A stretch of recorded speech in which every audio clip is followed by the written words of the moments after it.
Hello there, and welcome to this fifth of a series of short videos titled, Chemistry Made Easy.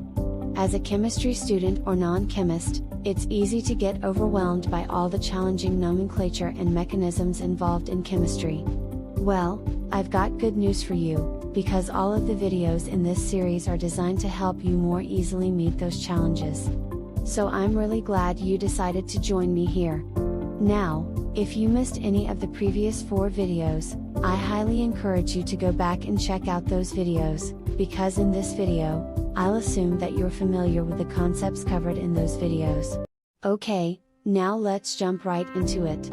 As we learned in the second video, molecules are broadly classified into 2 groups. Namely, organic and inorganic chemicals.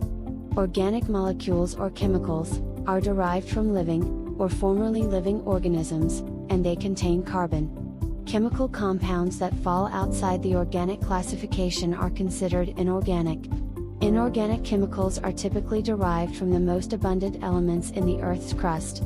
Some of the key components of inorganic molecules include elements like silicon, aluminum, iron, calcium, sodium, and magnesium.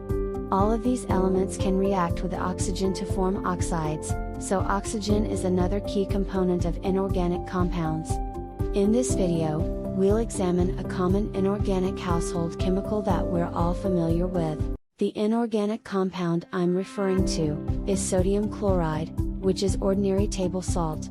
As this molecular model shows, sodium chloride consists of a sodium cation bonded to a chlorine anion, also known as a chloride ion. Sodium's atomic number is 11, and, you may recall from the first video, that an element's atomic number indicates the number of positively charged protons in its nucleus. So the non-ionic, or electrically balanced version of sodium, contains 11 negatively charged electrons in its orbitals. The s orbital in the lowest energy level contains a full pair of oppositely spinning electrons. There are no p orbitals or other orbitals in level 1. Moving to the next higher level, which is level 2, we find a full s orbital with 2 electrons, and 3 full p orbitals, each containing 2 electrons for a total of 6 in the p orbitals.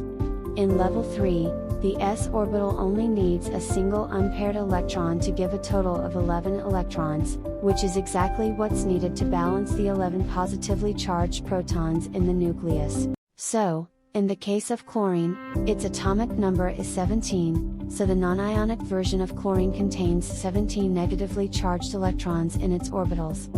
Like sodium, chlorine's orbitals in levels 1 and 2 are full of electrons, which adds up to a subtotal of 10 electrons.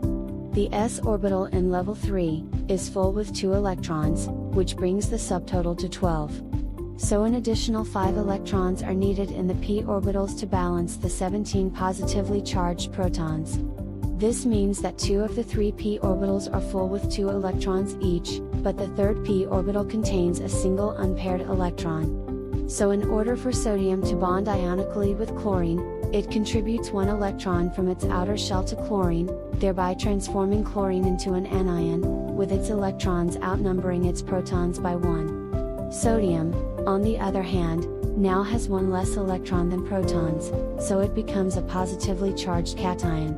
The resulting attractive force causes the 2 atoms to bond ionically. Multiple sodium chloride molecules become aligned with opposite charges adjacent to each other, thereby forming a simple cubic pattern. This makes it a crystal when in its solid form.